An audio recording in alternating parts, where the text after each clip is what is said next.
Hey everybody, my name is David McKeever and this is Richard Hunley. We're brokers at Advance One McKeever Real Estate, and this is your Talkin' Stockton monthly market update.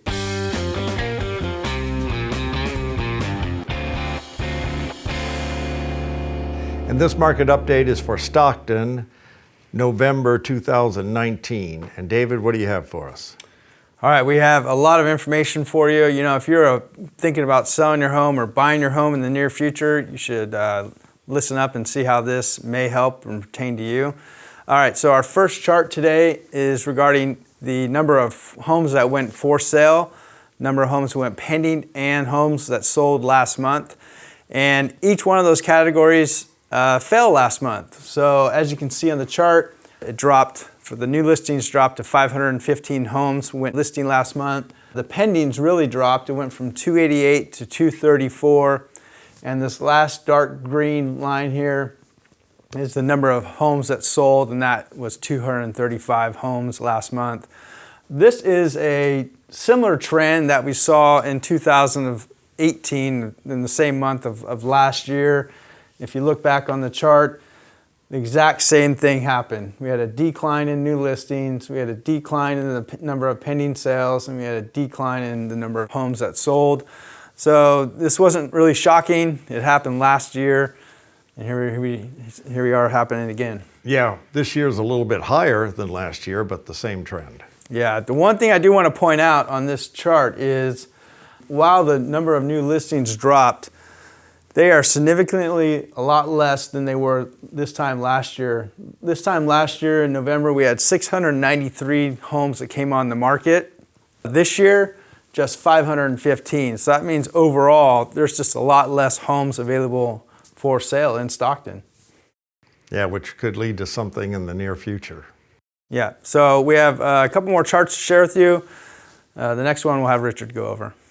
Okay, and David, on this chart, basically is your average price per square foot, which is holding steady. Even though we're getting into the winter, it's still holding steady. Last month was $222 a square foot. The month before that was $222, and the month before that was $219. So holding steady at a pretty good price, which is a good indication. Anytime we can hold through the winter, you probably have a pretty good spring coming. Mm-hmm. And in our next chart, we have the months of inventory. As you can see, this time last year, we were actually in what was a neutral market, not really a buyer's, not really a seller's market. This year at 2.2, we are still in what would be a seller's market. So if anything, better than this time last year all around. All right, Richard, so last thing I want to kind of talk about is the tale of two markets, really, because what we see, what's happening with homes priced above $400,000 is not necessarily what's happening with homes priced, $350,000 and lower. This chart here describes the months of inventory for homes above $400,000, and the chart you just referenced before, the overall market was at 2.2, which is a seller's market. However, if we look just at homes that are priced above that $400,000 mark, there's 3 months of inventory there. So, which means once you get in that higher price range, there's a bit more homes to choose from if you're a buyer and more homes to look at. So if you look at homes that are priced under $300,000 and below, there's only 2 months of inventory. Not a lot of homes to choose from in that price range. It's a lot tougher if you're a first-time home buyer and you're only qualified for $300,000 to $350,000, a lot less homes to choose from. Now, the last point I want to make on the two different ranges, the two different tails of markets, is the days on market. If a home is priced above $400,000, the days on market, the average time it takes to sell is 47 days.